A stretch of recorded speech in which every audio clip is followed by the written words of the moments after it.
Bienvenue à Film Raconté. Aujourd'hui, je vais vous montrer un film biographie, crime, drame de 2017, basé sur une histoire vraie, intitulé Molly's Game. Lors d'une compétition, un skieur sur glace dévale une pente enneigée. Molly raconte en arrière-plan une enquête auprès de 300 professionnels sur la pire chose qui puisse arriver dans le sport. Alors que l'écran fait un panoramique montrant les juges comptabilisant les scores de la compétition de ski, Molly raconte en outre qu'une personne a répondu qu'elle se classe 4e aux Jeux Olympiques. Molly est appelée pour se préparer sur le pont. Elle raconte comment elle s'est entraînée toute sa vie tout en étant coachée par son papa Larry, qui ne voit qu'à atteindre l'objectif, au mépris total de son bien-être. Elle se prépare mentalement en regardant fixement tout en écoutant son iPod. Contre toute attente, elle a fait partie de l'équipe de ski américaine à son 20e anniversaire. C'est la course des champions à Deer Valley, dernière chance de se rendre aux Jeux Olympiques. Molly montre sa splendide technique alors qu'elle glisse rapidement mais en douceur sur la pente. Elle explique à quel point il est ironique que les mêmes branches de pin aident les skieurs, frapper ses skis avec une telle précision qu'il enclenche simplement la libération de ses verrous de ski, peu importe à quel point il est étroitement lié. Un ski se détache juste avant la prochaine rampe, l'envoyant voler de manière erratique dans les airs et atterrir sur sa tête. Elle s'écrase. La foule crie et halète dans la tragédie. Le caméraman capte chaque seconde. Celui qui a répondu que la pire chose qui pouvait arriver dans le sport était la 4e place aux Jeux Olympiques, Molly vous offre une vis retentissante. La caméra fait un panoramique autour de la pièce avec des boîtes éparpillées tout autour montrant un certain nombre de ses livres. Elle est réveillée par un appel téléphonique d'un agent spécial du FBI, Tamesino. On lui ordonne de sortir et de s'approcher d'eux. Molly est durement arrêtée pour un crime non-viol. Pendant ce temps, Molly dans le temps présent se souvient comment elle semble être irrationnellement en colère pendant son adolescence contre rien en particulier. Finalement, elle trouve du travail comme serveuse dans un club chic de Los Angeles où elle peut voir des gens riches et célèbres. Elle fait preuve d'esprit et d'un comportement astucieux pour convaincre les gens de dépenser plus. Molly travaille finalement pour Dean Kate, qu'elle a rencontré dans le club. Dean commence à utiliser Molly pour organiser des parties de poker pour les riches et célèbres. Molly prépare la salle, accueille les joueurs et prend à chacun d'eux $10 000 en espèces. C'est là qu'elle rencontre le joueur X, qui jouera un rôle très important dans la vie de Molly. Au fur et à mesure que le jeu se déroule, Molly prépare les boissons. Elle s'assied dans un coin en réalisant qu'elle vient de compter 90 000 $ avec une salle pleine de stars de cinéma, de réalisateurs, de rappeurs, de boxeurs et de titans des affaires qui ne tenaient absolument pas compte de tout l'argent qu'ils brûlaient en jouant aux cartes. En une seule nuit, Molly s'est rendu compte qu'elle venait de se retrouver coincée entre le marteau et l'enclume, gagnant $3 000 en pourboire et le chemin inverse d'un diplôme en droit réussi. En attendant, Molly attend patiemment sur le canapé d'un cabinet d'avocats chic où elle rencontre Stella, la fille de Charlie Jeffy, son avocat potentiel. Charlie hésite à accepter Molly comme cliente mais se retrouve par la suite dans une impasse, alors il accepte de la représenter uniquement en tant que représentant d'un futur avocat potentiel mais différent. Après le dernier match au Salon Cobra, le joueur X est mis en évidence.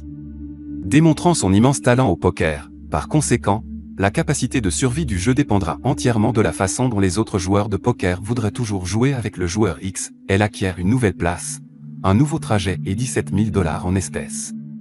Pas de précipitation pour l'école de droit. Alors que Molly et Charlie entrent dans la salle de justice, Charlie décrit comment il ne va la représenter qu'en tant qu'avocat suppléant. Charlie est tendu à propos de quelque chose, à tel point qu'il continue de changer de siège avec la sécurité assise à côté de Molly. Le juge Faxman appelle lentement les accusés faisant la queue dans la salle d'audience. Alors que leur tour approche, Charlie change d'avis à cause du cœur noble de Molly. Charlie affirme qu'il est son avocat. Au cours de son adolescence, Molly se souvient que ses jeunes frères ont déjà montré des signes d'intelligence et d'athlétisme supérieur. Molly a une haute estime d'elle-même mais ne comprend pas pourquoi elle pousse toujours son père à se battre même à l'heure du dîner. Molly critique son père mais finit par échouer lorsqu'elle se fait arrêter par son ton ferme pour montrer du respect ou commencer à vivre seule. Bientôt, à Los Angeles, elle avait déjà suffisamment économisé et a fait sa part pour maintenir son mode de vie à flot. Dean perd contre le joueur X, il s'en prend à Molly en la confrontant et en lui disant qu'elle ne sera plus payée en tant qu'assistante de direction. Tous ses arguments pour défendre ses droits échouent. Molly n'est pas sur le point de laisser cela se produire, elle utilise ses économies pour rassembler un lieu, dresser la table, organiser un menu, préparer les boissons et les cigares et se glorifier en vue de ce qu'elle espère être la soirée de remplacement. Avant que Dean ne la vire. Molly se fait virer le lendemain matin, elle arrive au bureau de Dean pour être accueillie par Lee, sa remplaçante. Elle ment catégoriquement et envoie un texto à Lee avec de fausses coordonnées sur le jeu. Elle arrive au Four Seasons Hotel après avoir réuni les joueurs pour ce soir. Elle se promène au milieu de la pièce avec une tenue époustouflante pour dire à tout le monde qu'elle organisera désormais elle-même les jeux. Molly raconte comment les égos des joueurs sont nourris par la victoire, ainsi que le sentiment d'effacer les adversaires. Molly demande à Jay 1 minute de son temps. Le joueur X se demande avec une légère jalousie ou peut-être envie pourquoi Jay a dû être isolé par Molly. Molly parle à Jay seul pour expliquer comment une rockstar internationale comme lui peut finir par devenir un bottom feeder s'il continue à flirter avec Molly. Le joueur X discute avec Molly de la manière dont il devrait augmenter les enjeux. Molly rétorque que trop d'argent n'est pas faisable. Le joueur X veut de la compétition. Donnie Silverman est invité car il peut facilement perdre contre le joueur X, il établit sa domination car il n'aime pas vraiment le jeu mais aime anéantir la concurrence. Brad Marion est invité parce qu'un joueur s'est porté garant de lui, le pire joueur de poker à avoir jamais existé. Harlan Eustace est un cheval noir invité par le joueur X, cette fois, de retour dans le bureau de Charlie. Charlie explique comment 3 groupes de mafia russes sont tous liés à elle parce qu'ils jouent tous à ces jeux et qu'elle a violé la constitution en prenant part à l'argent du pot. Il s'engage dans un débat sur la raison pour laquelle Molly doit remettre ses disques durs à Charlie. Charlie finit par la convaincre qu'on peut lui faire confiance en donnant son téléphone comme levier. Jusqu'à présent à Los Angeles, Molly raconte comment Harlan a si bien joué au début jusqu'à ce qu'il soit démoli par le pire joueur du jeu, Brad Marion. Il n'a pas perdu grand-chose, mais il n'a pas pu s'en remettre et continue de basculer et entame une séquence de défaites massives. À ce moment-là, tout la savait que l'imbattable Harlan saignait et tout le monde voulait participer à l'action. Il continue de racheter. Molly, en supposant qu'il a de l'argent, le met sur sa facture. Dans sa dernière main, Harlan perd un énorme pot de 750 000 $ contre une redevance et s'en prend au croupier. Il avoue plus tard qu'il n'a pas les 1,2 million de dollars pour payer Molly. Le joueur X révèle qu'il a jalonné Harlan et que c'est la même personne qui lui a prêté les 1,2 million de dollars. Ils finissent par se disputer désagréablement lorsque le joueur X, par jalousie, devient furieux. La nuit suivante, le joueur X lui a pris le jeu. Enfin à Los Angeles, en un instant fugace alors qu'elle est assise dans sa chambre, elle se rend compte que rester un perdant n'allait pas le couper. Elle décide d'aller à New York et de repartir à neuf. Initialement à New York, Molly recrute des camarades de jeu Playboy talentueux et bien connectés pour lancer une ruse selon laquelle Molly est maintenant en ville. Elle prépare un stratagème visant à appâter la classe supérieure de la Big Apple. La partie de poker s'ensuit alors que Molly décrit ses gains de près de 5 millions de dollars, tous obtenus légalement. Son dernier croupier, B, la convainc de finalement prendre une partie de l'argent du pot à cause d'un incident où un joueur l'a trompé, et cela s'ajoute à l'argent qui lui est dû par des joueurs qui ne pouvaient plus être retrouvés. Elle cède à la suggestion de B dans un jeu à enjeu élevé où le pot s'élève à 3 millions de dollars. Elle viole maintenant la loi. Doug Ladawnay, un habitué et ivrogne, finit par perdre et n'a pas l'argent pour le payer. Molly utilise Doug pour inviter les grands joueurs de poker russes de Brooklyn. Elle réussit. Mike Davidoff, Ilya et Alexis Gershin, Shelby Habib sont des magnats des affaires dans leur propre domaine. Ils rendent le jeu plus intéressant mais perdent néanmoins. Molly raconte qu'il n'y avait aucun moyen de dire que ces messieurs avaient de sombres secrets. De plus, dans le bureau de Charlie, Molly attend dans un silence sentimental. Charlie arrive avec la mauvaise nouvelle que son plan a échoué. Charlie s'installe et interroge Molly sur son père. Molly admet qu'elle a subi beaucoup de pression de la part de son père, mais rien comparé à la dureté avec laquelle elle était avec lui. Dans un ton rapide que Charlie ne pouvait pas intervenir, Molly dit qu'elle dira tout ce qu'ils doivent savoir sur elle, mais seulement sur elle. Charlie se rend.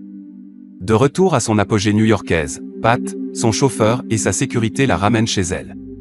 Molly raconte comment elle aimait Pat parce qu'elle pouvait s'ouvrir à lui et ne recevoir aucun jugement. Pat lui demande une faveur pour rencontrer quelques gars de fonds spéculatifs, qu'elle accepte de rencontrer au bar Four Seasons. Elle a immédiatement compris que ces deux hommes, Paul et John G., étaient des agents de recouvrement barbares qui l'ont poussée à les embaucher, mais elle a refusé. Son portier fait croire à Molly qu'il a un colis pour elle. Un homme frappe à sa porte, la malmène, lui fracasse la tête contre le mur, lui prend de l'argent, des bijoux et de l'or. L'homme menace de tuer sa mère à Telluride, Colorado, car il explique que rejeter Paul et John G. était une mauvaise idée. Molly est sur le sol enflée et battue. Avec un dernier coup de pied dans l'estomac, Molly s'évanouit alors que le coupable part avec un sac plein d'argent. Après 2 semaines de récupération, en préparation pour la prochaine série de jeux, elle reçoit un appel d'un Douglas ivre lui faisant savoir qu'il ne la dénoncerait jamais.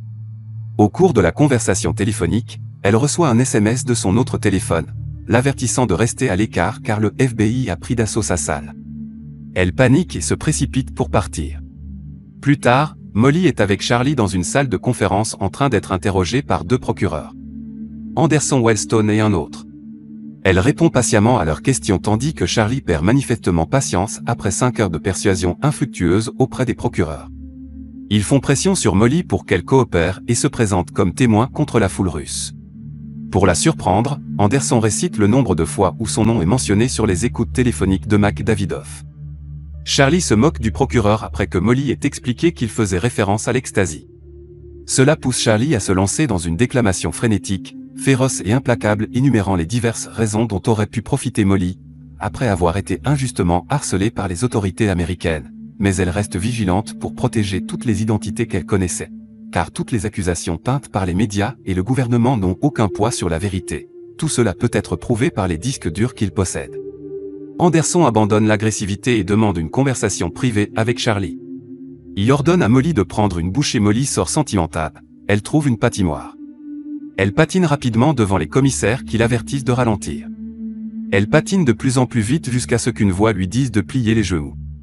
En une fraction de seconde, elle regarde à sa gauche et s'écrase. C'est son papa. Il s'assoit sur un banc et il lui donne 3 ans de thérapie en 3 minutes.